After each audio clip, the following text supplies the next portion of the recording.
When the Reynolds returned home, their son was asleep, but the babysitter was gone, and what their toddler whispered next would haunt everyone forever. Before we start, like this video and comment where you are watching from. Your support helps us to bring more powerful stories. Now let's begin. Vanished.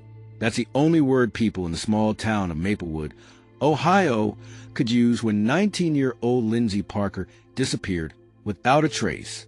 She was smart, caring, and everyone's favorite babysitter. The kind of girl you'd trust with your home, your kids, even your secrets. On the night of September 14th, Lindsey showed up at the home of Mark and Sarah Reynolds, a young couple with a 2-year-old son named Ethan. The job seemed simple: a Friday night shift, put Ethan to bed, watch a movie, maybe text her friends. Nothing unusual. But Lindsey made one choice that would later haunt the case. She left the baby monitor on. And that was her last mistake. The Reynolds returned home at midnight. Ethan was asleep in his crib, but Lindsey was gone. Her purse was still on the couch. Her car keys still on the counter. The front door was locked from the inside. It was as if she'd evaporated into thin air. Police searched the neighborhood. Flyers went up. Volunteers combed through the woods. But Lindsey Parker had simply vanished. The only witness? A toddler who couldn't even form full sentences. For 3 days, Ethan said nothing unusual. But then, Sarah Reynolds noticed her son whispering the same chilling phrase over and over: "Man in the floor." At first, she thought it was just toddler nonsense, a product of his imagination. But Ethan kept saying it, pointing to the basement door. Sometimes at night, he'd wake up screaming, still crying out the same words: "Man in the floor."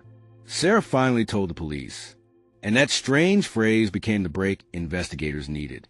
Detective Marie Coleman, leading the case, ordered a thorough search of the Reynolds home. At first glance, nothing seemed out of place.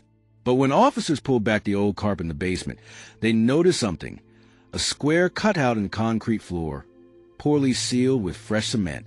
When they broke through it, the smell hit first. Buried beneath the basement floor was Lindsey Parker. The babysitter hadn't run away. She hadn't been kidnapped by some stranger in the night. She had been murdered and hidden right under the very house where she worked. Ethan's phrase suddenly made sense. Man in the floor wasn't a dream. He had seen something. Investigators soon turned their attention to Mark Reynolds, the father. On the surface, he was a loving husband and hard-working accountant. But his phone records, late-night searches, and DNA on Lindsey's clothing told a much darker story. Mark had made unwanted advances toward Lindsey that night. When she resisted, he attacked her. In a panic, he carried her body to the basement and buried her beneath freshly poured cement, all while his own son slept just a few feet away. He thought no one had seen him, but Ethan had. In court, Sarah Reynolds broke down as prosecutors revealed the truth. Her husband had been living a double life of lies and violence. And the irony? The one person who solved the case couldn't even spell his own name. A toddler's words had unmasked the killer.